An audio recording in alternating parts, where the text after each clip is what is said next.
Hello friends, मैं आपका दोस्त अनुभव मिश्रा और आज आपके सामने लेके आया हूँ एक बहुत ही इंटरेस्टिंग फिनोमेना, रेजोनेंस। अभी आपने देखा कि एक ये ब्रिज टूट के कोलैप्स हो गया। आपको पता है ऐसा क्यों हुआ? तो आज इस वीडियो में हम डिटेल में समझेंगे कि ऐसा क्यों हुआ और इसके पीछे की मैथमेटिक्स क्या है।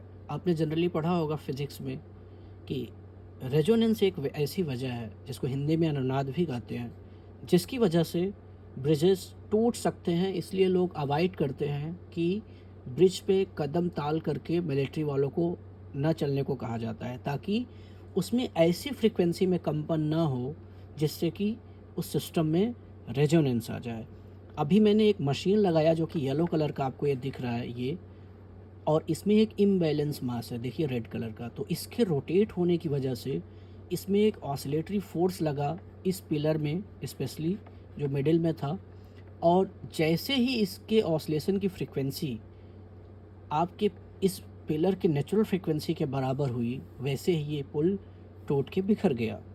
तो अभी ये क्वेश्चन आपके मन में आ सकता है कि यार, अगर इम्बैलेंस मास लगा हुआ है तो जाहिर सी बात है नेचुरल फ्रीक्वेंसी से क्या लेना देना, वो तो टूट ही जाएगा। तो चलिए हम इसको इससे भी ज़्यादा तेज़ घुमा के देखते हैं सेम इम्बैलेंस मास के साथ, तब आपको समझ में आएगा कि ऐसा नहीं है, एक पार्टिकुलर फ्रीक्वेंसी है जिस पे ही ये ब्रिज टूट रहा है। ओके, तो अभी मैं इसका जो इसकी जो रोटेशन की फ्रीक्वेंसी है उसको in the sense angular frequency में बढ़ा के देखता हूँ। तो अभी मैं 84 रेडियन पर सेकेंड पे इसको घुमा रहा था। अभी मैं इसको, जैसा कि आप मैंने पहले बताया, इसको 2 टाइम इसका कर देता हूँ। ठीक है, चलिए 150 कर देते हैं, ऑलमोस्ट 2 टाइम।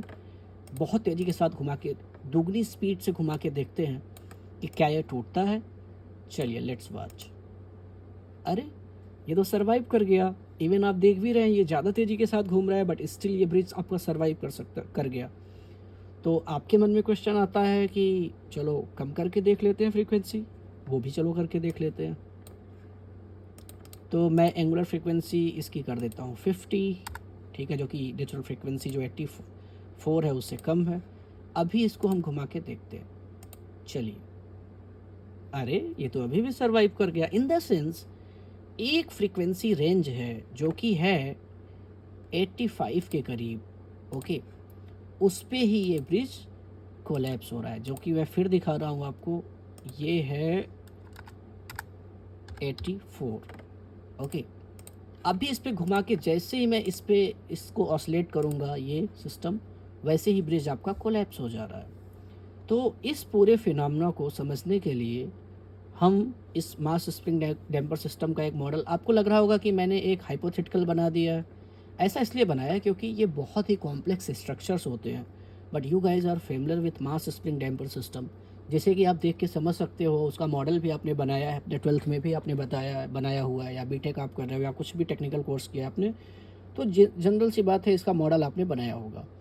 तो उससे आपको समझ में आएगा कि नेचुरल फ्रीक्वेंसी आप कैलकुलेट करके वेरीफाई कर सकते हो कि कैसे ये टूट रहा है ब्रिज। ओके, तो उसके लिए सबसे पहले हम क्या करेंगे, हम देखते हैं कि इसका मास कितना है total. Okay, because you guys are familiar that frequency for natural formula for natural frequency in radian per second is equal to under root k by m, where k is spring force constant, m is mass of system, and in hertz you can convert divide 2 by 2 by। और ये है आपका mass spring system का जो आपका differential equation है। यहाँ पे जीरो क्यों है? क्योंकि यहाँ पे कोई फोर्सिंग फैक्टर नहीं है।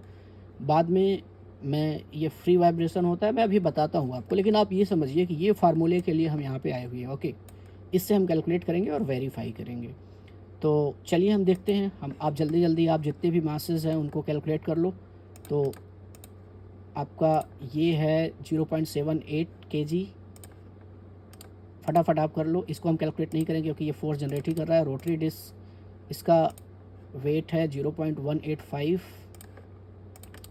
टोटल मोटर, क्योंकि उसी पे तो सब कुछ रखा हुआ है, इसलिए मोटर का भी वेट आप कीजिए, ये भी इतना हो गया 0.373। और ये आपका मोटर हो गया। पिलर भी तो नीचे है जिसके ऊपर रखा है, उसका वेट कैलकुलेट करने की ज़रूरत नहीं है, ये आप कैलकुलेट कर लो। और इसका वेट है 1.35। आप टोटल करोगे तो 2.6 के करीब आएगा। तो इस वाले फार्मूले में आप यहाँ पे क्योंकि आप ये भी देखिए जो हमने सिमुलेशन में मास स्प्रिंग कांस्टेंट रखा हुआ है, दिस इज़ 20 न्यूटन पर एमएम। ओके, अब एसआई यूनिट में आप चेंज करोगे स्टैंडर्ड यूनिट में, तो ये हो जाएगा 20 इंटू एमएम को आप नीचे है उसको मीटर में बदलोगे तो 20 इंटू 10⁻³ न्यूटन पर मीटर हो जाएगा। ओके, बिकॉज एमएम को जब आप करोगे तो डिवाइड बाई है एमएम इक्वल टू 10⁻³ मीटर और 10⁻³ ऊपर जाएगा तो 20,000 हो जाएगा। ओके, तो अब डैम्पिंग देखिए यहाँ पे 0 मैंने रखा हुआ है। तो आप जैसे ही इस फार्मूले में रखेंगे तो आपको क्या रखना पड़ेगा अपने केस के लिए। मैं अभी कैलकुलेट करके एग्जैक्टली नहीं चेक करूँगा, आप चेक करके देखिए। तो यहाँ पे आपको रखना है 20,000 divide by, if I am right, मेरा कैलकुलेशन सारा सही है तो 2.6। जब आप इसको करके कैलकुलेट करके देखेंगे तो आपको समझ में आएगा। चलो इसको करके देख ही लिया जाए, ठीक है। कैलकुलेटर देखते हैं हम यूज़ करते हैं इसमें। तो मैंने आपको क्या बताया था 20,000 डिवाइड बाई 2.6 इक्वल टू इतना and square root, this is about 87। Okay, so 87-84 के करीब आप नेचुरल फ्रीक्वेंसी इस सिस्टम का आएगा। तो जैसे ही मैंने इस फ्रीक्वेंसी पे इसको रोटेट किया, ये पूरा का पूरा ब्रिज कोलैप्स हो गया। तो अभी क्वेश्चन उठता है कि इसको अवॉइड कैसे किया जा सकता है। यस, इसको अवॉइड किया जा सकता है, बस आपको करना क्या है, पहली कंडीशन है कि इसको नेचुरल फ्रीक्वेंसी पे इसको ऑसिलेट ना करें। अगर आपको उसको भी अवॉइड करना है, एक ऐसा ब्रिज बनाना है कि हर फ्रीक्वेंसी पे वो सर्वाइव करे, तो इसके लिए आप इसमें एक डैम्पिंग ऐड कर दो। इस पूरे स्ट्रक्चर में डैम्पिंग ऐड कर दो, जो कि मैं ऐड करने जा रहा हूँ 100 न्यूटन सेकेंड पर एमएम की डैम्पिंग मैं इसमें ऐड करने चल रहा हूँ। ओके, अभी मैंने डैम्पिंग ऐड कर दिया और सेम जो इसकी नेचुरल फ्रिक्वेंसी थी 84, उस पे ही मैं 84 या 87 जिस पे ब्रिज ये कोलैप्स हो गया था, सेम उसी फ्रीक्वेंसी पे मैं इसको फिर से रोटेट करूँगा। देखते हैं अभी ब्रिज हमारा कोलैप्स होता है कि नहीं। ओके, अरे वाह, ये तो बच गया। अभी देखिए इसमें कोई भी वाइब्रेशन नहीं, एकदम मतलब सेम फ्रीक्वेंसी से ये रोटेट हो रहा है, बट स्टिल अभी आप देखिए ब्रिज में कोई भी ऑसिलेशंस नहीं है।